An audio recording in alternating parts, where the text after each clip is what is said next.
이 시간 주시는 하나님의 말씀은 누가복음 7장 11절에서 17절의 말씀입니다. 봉독하겠습니다. 그 후에 예수께서 나인이랑 성으로 가실새 제자와 많은 무리가 동행하더니 성문에 가까이 이르실 때에 사람들이 한 죽은 자를 메고 나오니 이는 한 어머니의 독자요 그의 어머니는 과부라. 그 성에 많은 사람도 그와 함께 나오거늘 주께서 과부를 보시고 불쌍히 여기사 울지 말라 하시고 가까이 가서 그 관에 손을 대시니 맨 자들이 서는지라. 예수께서 이르시되 청년아 내가 네게 말하노니 일어나라 하시매 죽었던 자가 일어나 앉고 말도 하거늘 예수께서 그를 어머니에게 주시니 모든 사람이 두려워하며 하나님께 영광을 돌려 이르되 큰 선지자가 우리 가운데 일어나셨다 하고 또 하나님께서 자기 백성을 돌보셨다 하더라. 예수께 대한 이 소문이 온 유대와 사방에 두루 퍼지니라. 아멘. 담임 목사님께서 만남의 순간 나인성 과부라는 제목으로 말씀 전해주시겠습니다. 할렐루야. 오늘 하반기 승리를 위한 셋째 날 집회에 오신 여러분들을 주님의 이름으로 축복합니다. 자, 어느 날 우리 예수님께서 나인이라고 하는 성에 들어가시는데 그때 제자와 많은 무리들이 함께 동행하지요. 이 당시만 해도 우리 예수님은 이제 전국구로 알려진 유명 인사였기 때문에 수많은 무리가 예수님과 함께 동행을 합니다. 자, 그래서 지금 이 나인성을 중심으로 두 행렬이 만났어요. 하나는 예수님을 따르는 그 제자들과 수많은 사람들의 행렬로 생명과 활기가 가득 찬 행렬이라면, 이 생명에 찬 행렬과 정반대로 과부의 죽은 아들을 메고 나오는 장례 행렬, 이 두 행렬이 같이 만난 것입니다. 자, 이 장례 행렬 얼마나 침울하고 어두웠을까요? 자, 이 행렬의 중심은 하나뿐인 아들을 잃은 과부지요. 남편도 없이 청년 아들 하나 있었는데 그 최후의 소망이었던 아들이 죽고 지금 이 두 행렬이 나인성 가까이에서 이 성을 중심으로 함께 서로 만나게 된 것이죠. 자, 바로 이때 예수님이 이 여인에게로 다가가십니다. 인간의 고통 중에 최고 고통일 수 있는 하나뿐이 없는 아들, 독자 아들을 잃은 과부에게로 예수님이 다가가시죠. 자, 주님은 그리고 이 과부를 보시고는 불쌍히 여기시면서 우리가 보기에 참 이상한 말씀을 하세요. 울지 마라.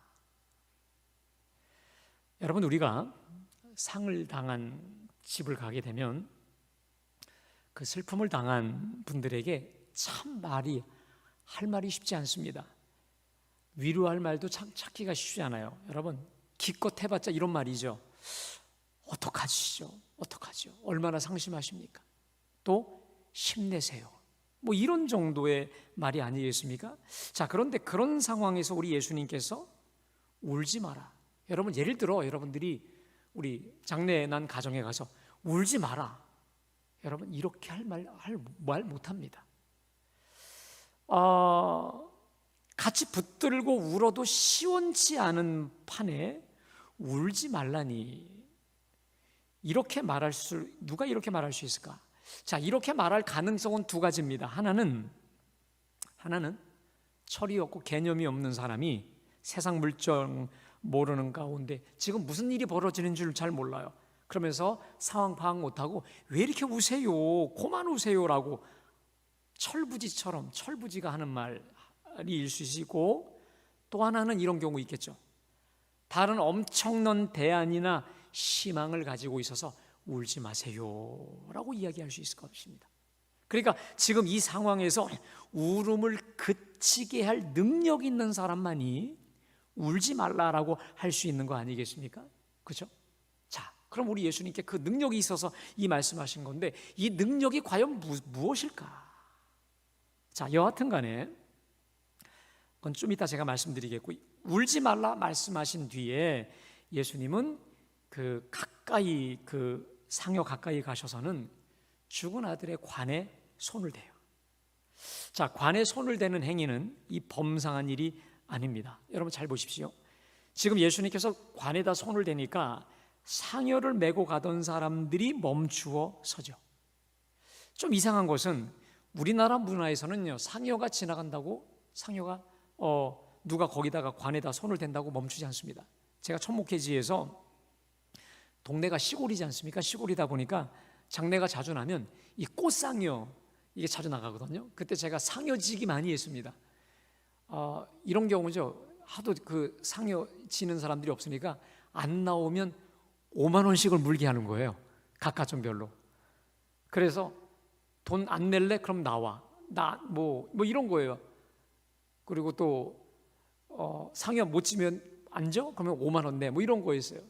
그 당시에 뭐 제 개인적으로 5만 원도 크기도 했지만 동네 분들을 이래야 만날 수 있겠다, 이렇게 해야 친해질 수 있겠다 해서 제가 상여를 참 많이 줬는데 누가 상여에 있는 관에다 손댄다고 이게 멈추지 않거든요. 하지만 지금 예수님이 관에다가 손을 대시니까 행렬이 전혀 지금 수도비 돼버린 거예요. 자, 참 이상하죠? 그렇다고 해서 멈췄다. 그런데 여러분들이 당시의 그 유다 문화를 이해하면 이게 이 장면을 쉽게 이해할 수 있습니다.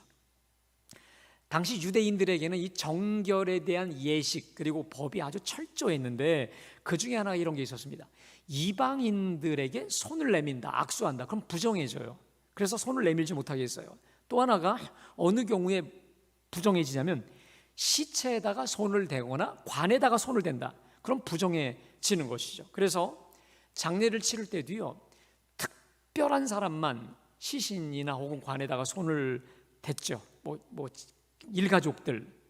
그러나 그들조차도 장례를 치르고 나면 반드시 자기를 정결케 하는 정결 예식을 치러야 됐습니다. 자, 그런데 이 죽은 청년하고는 전혀 상관없는 예수님이 난데없이 관에다가 손을 대신 거죠. 왜 그러셨을까? 왜 그러셨을까? 우리 예수님의 행위는 단순한 몸짓에 불과한 게 아니었습니다. 그것은 저들의 아픔과 슬픔에 우리 예수님이 깊이 동참하기 원하셨던 것입니다. 저들의 슬픔과 고통을 깊이 공감하고 동참하는 의미로 부정한 자라 낙인이 찍힐 수 있음에도 불구하고 감히 아무도 그 관에다 손을 대지 못했지만 예수님이 관에다 손을 대신 거죠. 자, 그리고는 지금 죽어있는 청년을 향해 외치죠. 청년아, 내가 네게 말하노니 일어나라 라고 말씀하시니까 도저히 상상치도 못했던 기적이 벌어지는데 그게 바로 15절에 죽었던 자가 일어나 앉고 말도 하거늘 예수께서 그를 어머니에게 주시니. 자, 마치 우리 예수님께서 지금 관 안에 지금 완전히 죽어 있는 그 청년에게 뭐라고 명하냐면 마치 누워 있는 것처럼 자고 있는 것처럼 명한 것이죠. 그랬더니 죽었던 자가 벌떡 일어나 평소처럼 앉고 말도 하니까 그를 어머니에게 다시 돌려주셨다라는 거 아니겠습니까? 여러분 한번 상상해 보세요. 지금 이 아들이 완전히 죽었어요. 숨이 끊어진 걸 누구나 다 알고 있어요. 어머니도 알고 있어요. 자, 그런데 이 죽은 아들이 다시 살아 돌아왔으니 죽었다 살아난 이 아들을 품에 안은 이 과부의 심정이 어땠을까? 여러분 정말 가슴이 터질 것 같은 이 기쁨 아니었겠어요? 이게 꿈이야 생시야 꼬집고 별짓 다 하지 않았겠습니까? 마치 꿈을 꾸듯 황홀한 황홀경에 빠져버리지 않았겠습니까? 자, 동시에 이 꿈 같은 기적을 목도한 모든 사람이 거룩한 두려움에 빠져버려요. 그리고는 하나님께 영광을 돌리면서 외치죠. 큰 선지자가 우리 가운데 일어나셨다. 또 하나님께서 자기 백성을 돌아보셨다라고 소리 높이죠. 그리고 나서 이 예수님에 대한 소문이 온 유대와 사방 전국에 퍼지게 된 것이 바로 오늘 본문의 이야기지요. 여러분, 우리는 오늘 이 사건을 통해서 아주 명백히 알 수 있는 진리가 있습니다. 요한복음 11장 25절에 우리 주님 말씀하셨어요. 나는 부활이요 생명이니 나를 믿는 자는 죽어도 살겠고 할렐루야. 자, 이 말씀 그대로 완벽히 증명해내신 거 아니겠습니까? 완벽히 죽었던 나사로를 살려내신 우리 예수님은 오늘 저 나인성 과부의 죽었던 아들을 살려내신 부활이요 생명이신 하나님이신 줄로 믿습니다. 바로 이 믿음, 여러분 우리가 기도할 때 이 믿음이 있어야 돼요. 나는 부활이요 생명이니 나를 믿는 자는 죽어도 살겠고 라고 하는 이 말씀을 붙잡고 믿음으로 기도하는 우리 모두가 되시기를 주님의 이름으로 축복합니다. 여러분, 제가요 지지난번 금요심야 때 여러분에게 이런 말씀드렸죠. 지금은 기도할 때다라고 말씀드렸어요. 지금은 기도할 때라고 말씀드렸어요. 내심으로 감당할 수 없는 이 난제 앞에서 우리는 죽은 자도 능히 다시 살리시는 전능하신 주님 손을 붙잡고 우리는 기도해야 될 것이, 전능하신 주의 손을 믿고 내가 할 수 있는 최선을 다해 내어 달리잖아요. 여러분, 물론 내가 믿음을 가지고 정말 믿었어요. 그리고 최선을 다하였음에도 불구하고 그러나 그 결과는 내 원대로 되지 않을 수 있습니다. 어쩌면 내 원대로 되지 않는 경우가 더 많을 수도 있을 것입니다. 여러분, 제가 어느 글을 읽다 보니까, 어느 목사님 글을 읽다 보니까 그 미국에 있는 모신학교에서 병이 들었을 때에 우리 예수님의 이 복음서 가운데 병이 들었을 때 고침받을 수 있는 확률이 얼마이셨느냐? 통계적으로 병 들었던 사람들이 고침받았던 경우들이 이 여러 사람들의 경우를 가지고 확률을 보니까 여러분 얼마나 될 것 같습니까?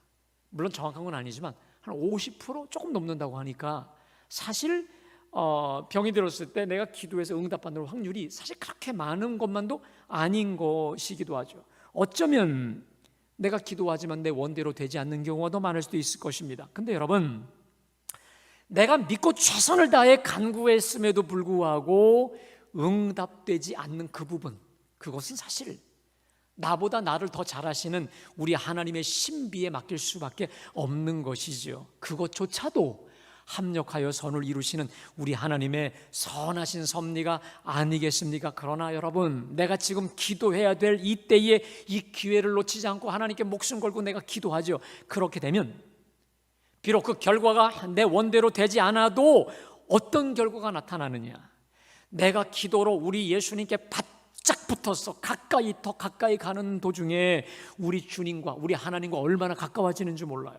그래서 기도하는 도중에 나를 이렇게 사랑하시는 우리 하나님을 기도하는 도중에 뜨겁게 만나게 되는 줄로 믿습니다. 그래서 어떠한 기도의 결과에 상관없이 도리어 감사하고 순종하게 되는 줄로 믿습니다.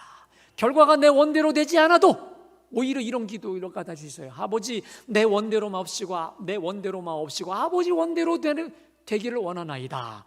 그래서 내 원대로 되지 않아도 오히려 도리어 감사하고 기뻐할 수도 있게 되는 거예요. 왜? 우리 하나님을 알게 되니까, 우리 하나님을 내가 만나게 되니까.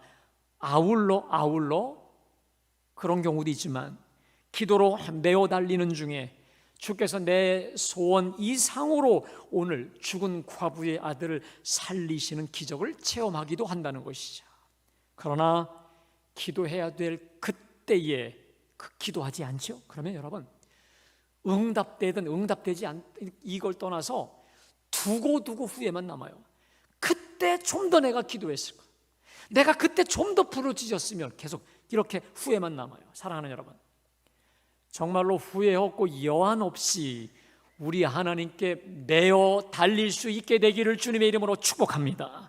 그래서 우리 하나님만이 베푸실 수 있는 기적과 역사 마음껏 누릴 수 있기를 주님의 이름으로 축복합니다. 자, 근데 여러분, 문제는 오늘 이 죽은 자를 살리시는 이 기적이요, 여러분, 예수님의 공생애 중에 복음서에 몇 번이나 나올까요? 몇 번 나올까요? 딱 2번 나와요. 오늘 이 케이스하고 또 하나 뭡니까? 죽은 나사로를 살리신 이 두 케이스밖에 없죠. 다시 말해, 우리 예수님은 모든 사람을 다 살리시지 않았다는 거예요. 게다가 이 두 사람, 나사로하고 오늘 이 죽은 과부의 아들, 어떻게 됩니까? 살았지만 다시 또 죽죠. 자, 그래서 여러분들이 오늘 이 나인성 과부, 이 본문의 초점은 여러분 잘 들으셔야 됩니다. 지금부터가 중요한데, 오늘 이 본문의 초점은 죽었던 아들이 다시 살아났다라고 하는 기적 자체도 중요하지만 그게 초점이 아니에요. 나인성 과부에 대한 예수님의 지대한 관심이 오늘 본문의 초점인 것입니다. 다시 말해, 오늘 본문의 핵심은 예수가 살린 과부의 아들, 이게 관심의 초점이 사실 아니에요. 오히려 그 어미인 과부에 대한 우리 예수님의 지대한 관심, 이게 오늘 본문의 초점인 것입니다. 자, 그래서 오늘 제 설교 제목이 만남의 순간 나인성 과부가 아니겠습니까?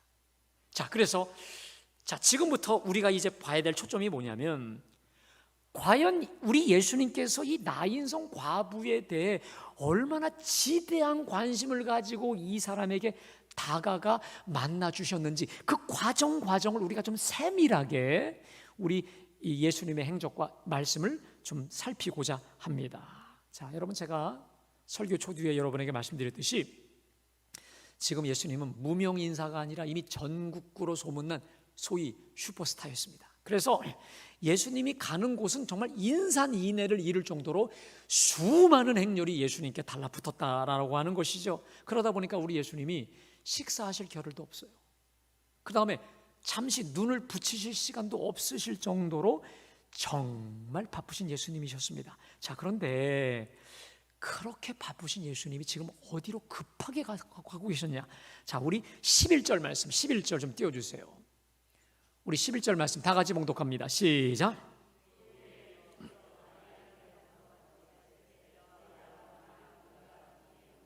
자, 여러분, 거기 그 후에라는 말이 중요합니다. 따라합시다. 그 후에.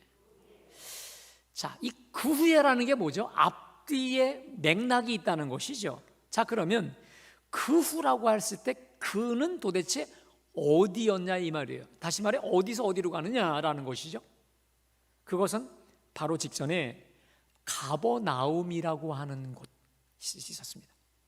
가버나움에서 우리 예수님이 백부장의 종을 말씀으로 고치신 그 후에라는, 그 후에.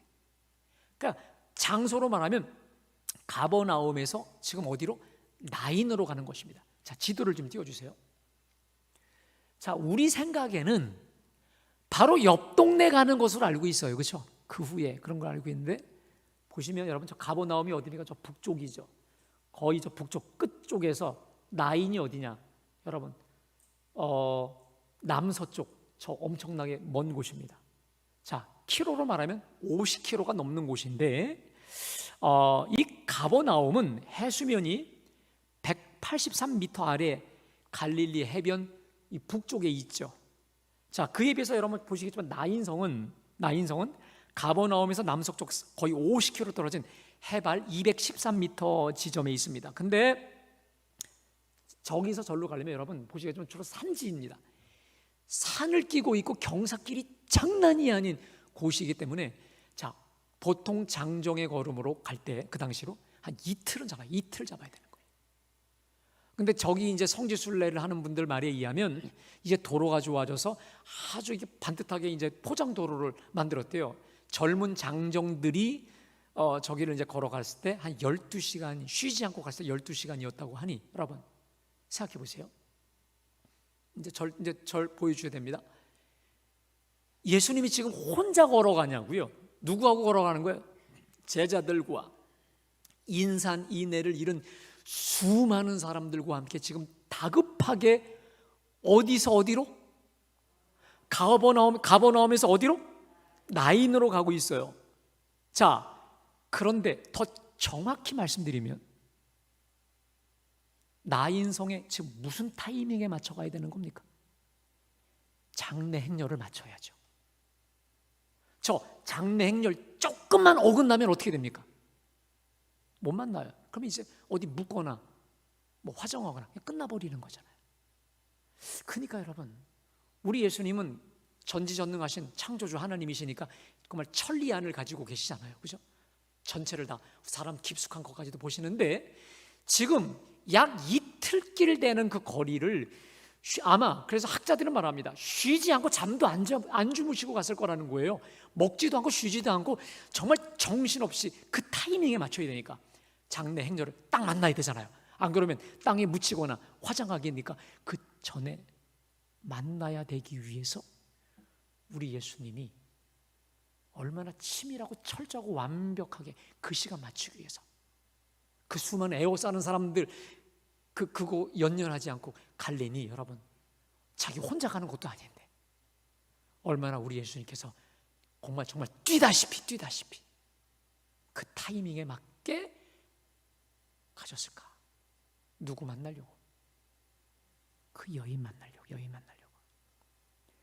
저 아들 잃은 과부 만나 주시려고 가는 겁니다. 그래서 어느 분이 이런 말합니다. 낙담할 때는 나인성 과부를 기억하십시오 이런 말이 있습니다. 그 한 여인 만나기 위해서 쉬지도 않고 자지도 않고 먹지도 않고 지금 뛰다시피 주님이 그 험한 곳을 뚫고 지금 가시고 계시다는 거예요. 자, 그리고 정확한 타이밍에 저 장래 행렬과 정확히 만난 것이죠. 자, 그리고 13절 우리 다 같이 한번 봉독합니다. 시작. 불쌍히 여기사 울지 말라 하시고. 자, 이 과부를 우리 예수님이 보신 다음에 이 과부를 향해서 어떻게 여기셨다 따라합시다. 불쌍히 여기셨다. 거기 이 불쌍히 여겼다라는 이 단어가 여러분에게 제가 종종 소개했습니다. 이게 헬라어의 스프랑크 니조마이라고 하는 단어입니다. 그런데 이 단어는 우리 예수님께서 병자를 고치시기 전에 그들을 보시고 민망히 여기사 혹은 목자 없는 양같이 유리 방황하고 고생하고 기진하는 백성들을 향해 불쌍히 여기사 그때 항상 쓰였던 단어가 스프랑크 니조마이. 한번 따라 하실까요? 스프랑크 니조마이. 발음 따라하기 좀 어려우시죠? 근데 여러분 이건 외우셔야 돼. 이게 우리 예수님이 항상 품고 계셨던 마음이기 때문에 스프랑크 니조마이인데 이게 뭐냐면 창자가 끊어지는 마음, 끊어진다. 여러분 우리 이런 말 하죠. 애끓는다 하죠. 이게 뭐냐면 창자가 찢어지고 끊어지는 이걸 단장의 고통이라고 해요. 아들 잃은 그 여인을 향해 우리 예수님께서 창자가 끊어지고 뒤틀려지는 그 심정을 가지셨다라고 하는 거예요. 너무도 안타깝고 불쌍해서 이 끊어지는 창자가 끊어지는 찢어지는 그 연민과 긍휼과 자비를 가지고 그 여인을 생각하며 달려오셨고 그리고 지금 뚫어지게 보신 것이죠. 자, 그런데 여러분 이 불쌍히 여겼다고 하는 단어가 영어에는요 좀 재미나게 쓰여 있습니다. 좀 띄워줘 보실래요? 제가 좀 발음은 좋지는 않아요. 발음은 좋지 않은데 여러분들이 그 이해를 위해서 한번 좀 말씀드릴게요. His heart overflowed with confession이라고 되어 있습니다. 여러분 이게 무슨 말이냐면 그의 심장이 overflow 그냥 물이 넘쳤다 이 말이에요. with confession인데 여러분 이 confession이라는 말이 연민, 동정이라는 뜻인데 저 단어가 compassion이라는 말이 함께 아파하다 이런 말이에요. 그러니까 함께 아픈 마음의 함께 아파하는 그 심정으로 그의 심장이 넘쳐 흘렀다 이 말이에요. 연민으로 넘쳤다, 자비로 넘쳤다, 같이 아파하는 마음으로 넘쳤다 이 말이에요. 또 하나 His heart went out to her라는 말이 뭐냐면 그의 심장이 went out 그녀에게로 그냥 가버렸다. 그녀의 심장 안에 들어갔다.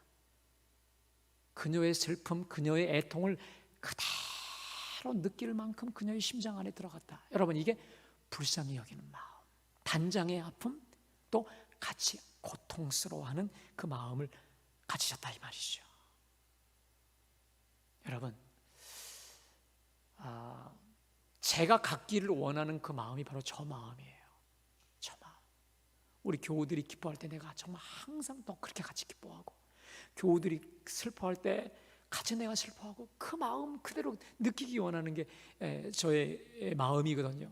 근데 우리 모두가 다 그 마음, 우리 예수님의 그 불쌍히 여기는 마음을 품을 때에 여러분 진정 교회가 천국 되지 않겠습니까? 우리 예수님의 그 마음, 그 불쌍히 여기는 마음 우리 모두에게 주시기를 주님의 이름으로 축복합니다. 자, 그런데 우리 예수님께서 이 과부를 불쌍히 여기시고 뭐라 하십니까? 따라합시다. 울지 말라.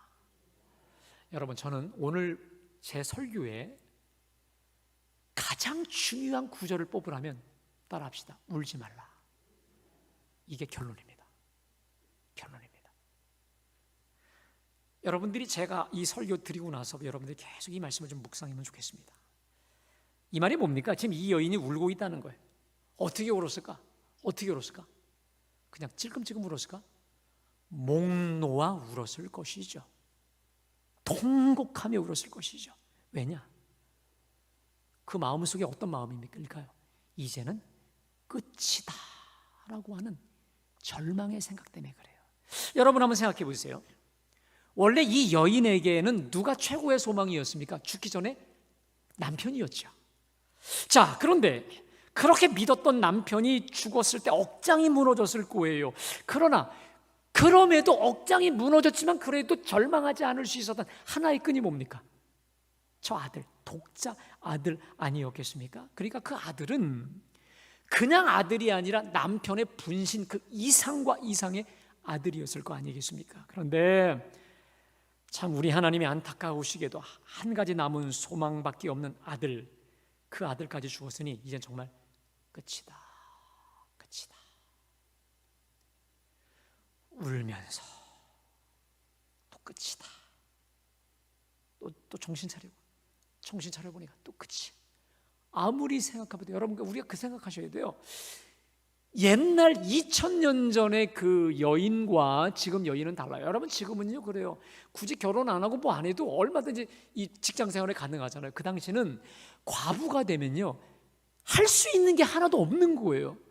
그냥 창녀로 자기 몸을 팔거나 몸종이 되는 방법뿐이 없었기 때문에, 그래서 누구라도 자기를 먹여 살릴 수 있는 아들이든지 또 남편이 있으면 문제가 되지 않아요. 근데 여러분, 이건 지금요 이 사람이 이제 종으로 팔려가거나 창녀로 살 수밖에 없는, 그야말로 소망의 끈이 이제 완전히 없는 거 아니겠습니까?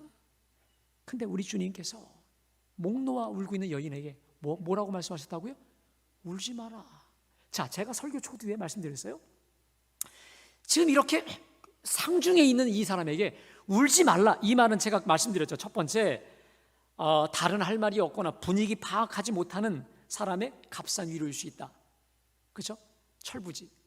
여러분, 제가 여러분에게 묻겠습니다. 이 말씀이 우리 예수님이 다른 할 말이 없거나 다른 분위기 때우기 위한 분위기 파악 못하는 값싼 위로였겠습니까?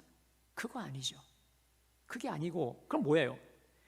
우리 주님만이 주실 수 있는 엄청난 주님의 대안과 희망의 메시지 아니었겠습니까? 네? 우리 주님만이 주실 수 있는 대안과 희망의 메시지로서 울지 말라라고 하셨다면 여러분, 그게 뭘까요? 어제 제가요 말씀을 준비하다가 주님께 좀 물었어요. 주님이 대안이시라면서요. 주님이 해답이잖아요. 주님이 그 희망을 전제로 울지 말라 하셨다면 그게 뭡니까? 제가 우리 주님과 교제하면서 여쭈면서 하다 보니까 이런 답이 나와요. 이런 거예요. 그게 뭘까? 이런 거죠. 울지 마. 그래서 주님이 이런 거예요. 이제부터 내가 한다. 내가 너의 인간적 소망이 끝나는 바로 그 지점에서 이제 내가 시작한다. 이제 내가 새 역사 펼쳐 보여주리라. 그죠? 울지 마. 내가 한다니까 이제. 자, 그러시면서 주님이 가까이 관에 가서 손을 대면서 뭐라고 하십니까? 청년아, 내가 내게 말하노니 일어나라 명령하셨으니 죽었던 자가 살아 돌아온 그거 아니었겠습니까? 자, 결국 다시 여러분, 울지 말라라고 하신 우리 주님의 이 말씀은 이런 거예요. 내가 끝이라 절망한 그 지점에서 이제 내가 시작하겠다. 따라합시다. 보라, 내가 새 일을 행하리니 이제 나타낼 것이라. 이제 내가 새 일을 행할 것이니 보라 나타낼 것이니 너 나만 믿고 나와 함께 가자. 따라합시다. 믿으면 나의 영광을 보리라. 바로 이 말씀이 그 안에 들어있는 거 아니겠습니까? 여러분, 오늘 저 나인성 과부의 모습 속에서 정직하게 여러분 자신의 모습이 거울처럼 비춰지진 않습니까? 마치 저 과부가 자신의 전부로 여기던 아들 독자가 죽음으로 인해 모든 게 이제 끝이다라고 절망하고 울고 있듯이, 혹시 여러분, 오늘 이 새벽에 나오신 여러분들 중에 한번 생각해 보세요. 내가 혹시 그동안 철석처럼 믿고 의지하던 내 소망이 혹시 끊어지진 않았어요? 그로 인해서, 혹은 또 그 소망의 끈이 약화됨으로 인해 마치 모든 게 끝난 것처럼 더 이상 내가 모든 게 안 될 것 같은 두렵고 불안한 초조한 모습으로 오늘 이 자리에 나오시진 않았습니까? 오늘 저 나인성 과부를 찾아오셔서 역사하신 우리 주님이 친히 저와 여러분을 복사 안아주시면서 가장 따뜻하게 저와 여러분에게 이렇게 말씀하시면 좋겠어요. 따라합시다. 울지 마라. 울지 마라. 내가 한다. 내가 한다. 이제 내가 시작할 거야. 너의 인간적 의지와 소망이 끝나는 바로 그 지점에서 이제 내가 시작하리라. 내가 너의 손과 발이 되어 내가 친히 새 역사 펼쳐 보여줄 것이니 두려워 말라. 나만 믿으라. 너희 염려 다 맡겨버리라. 따라합시다. 모든 염려 다 내게 맡기라. 내가 친히 돌보리라. 믿으면 주의 영광 보리라. 따라합시다. 믿으면 주의 영광 볼 것이다. 내게 맡기라. 우리 주님이 저와 여러분에게 말씀하시는 것 같지 않으세요? 저는 정말 그 말씀을 받았어요. 사랑하는 여러분, 인간의 모든 가능성이 소멸되어지는 바로 그 지점에서 우리 주님의 역사가 시작되는 줄로 믿습니다. 천부여 의지 없어 손들고 나옵니다. 천부여 의지 없어 손들고 나옵니다. 주님께 전적으로 항복하며 나오는 저와 여러분들 위해 우리 하나님만이 베푸실 수 있는 하나님의 기적과 하나님의 새 역사 펼쳐 보여주실 줄로 믿습니다. 그리고 믿고 간구함으로 우리 하나님의 그 살아 역사하는 주님의 영광과 기적과 주님의 이적 눈으로 보고 체험하는 우리 모두가 되시기를 주님의 이름으로 축복합니다.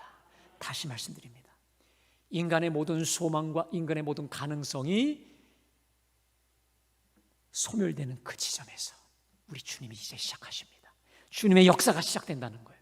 여러분, 믿음으로 구하고 두드림으로 주님께 맡겨드림으로 소망의 끈이 무너지지만 주님께 맡겨주십시오.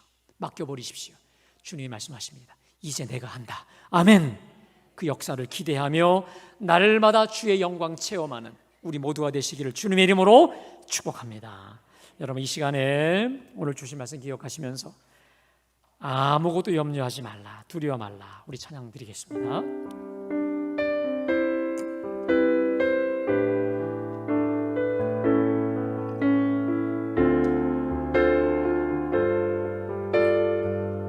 우리 가사를 기억하며 찬양합시다. 아무것도 두려워 말라. 주 나의 하나님이 지켜주시네. 놀라지 말라. 겁내지 마라. 주님 나를 지켜주시네. 아무것도 두려워 말라. 아무것도 두려워 말라.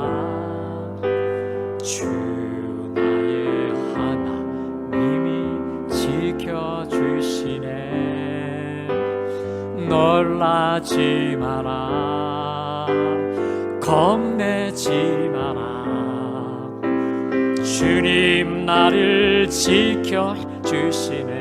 내 맘이 심에 겨워, 내 맘이 심에 겨워 지칠지라. 주님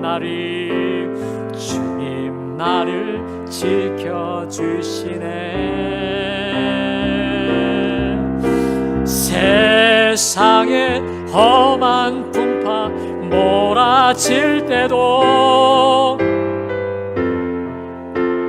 지켜 지켜주시네. 주님을 의하며 주님을 나의 산성, 주님을 나의 요새하며 주님을 나의 소망, 나의 힘이 되신 여호와. 내 맘이 힘에 겨워 내 맘. 우리 양손을 높이 들고 찬양하기 원합니다. 이 시간 주님, 내가 주님께 항복하며 나아갑니다. 전부요 주님께 다 내가 맡기며 나아가오니 맡아주옵소서. 세상에 험한 풍파 몰아치 주님 나를 지켜주십니다. 주님 나를 지켜주시네.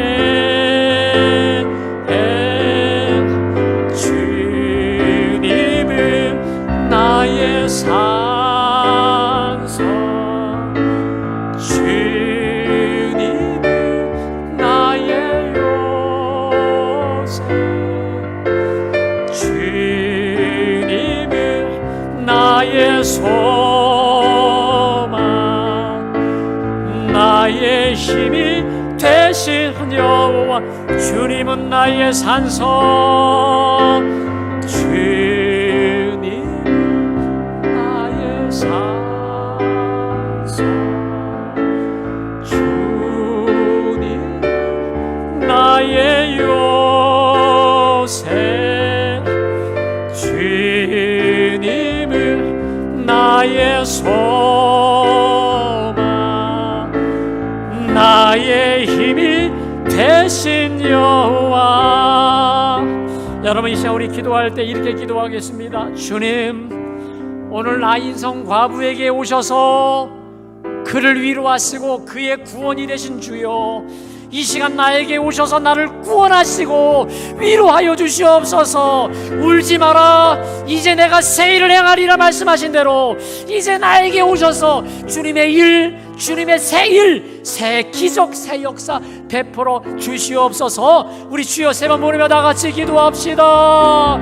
주여, 주여,